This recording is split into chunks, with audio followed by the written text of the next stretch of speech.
মুহূর্তেই আপনার পাশে কে এসে দাঁড়ায়। এমন এক ঘটনা যা আপনার হুঁশ উড়িয়ে দেবে। আপনার সাথেও কি কখনো এমন হয়েছে?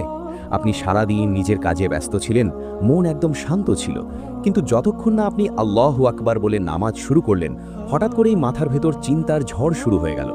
যে ভুলে যাওয়া কথা, যে জরুরি কাজ, যে পুরনো স্মৃতিগুলো সারাদিন যেগুলো মনে পড়েনি, ঠিক সেই সময়ই কেন মনে পড়তে শুরু করে?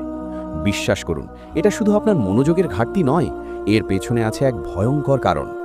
ইসলামে, বিশেষ করে হাদিসে, এই ঘটনাটির স্পষ্ট উল্লেখ রয়েছে। এটা কোনো কাকতলীয় বিষয় নয়, বরং একটি পরিকল্পিত ষড়যন্ত্র।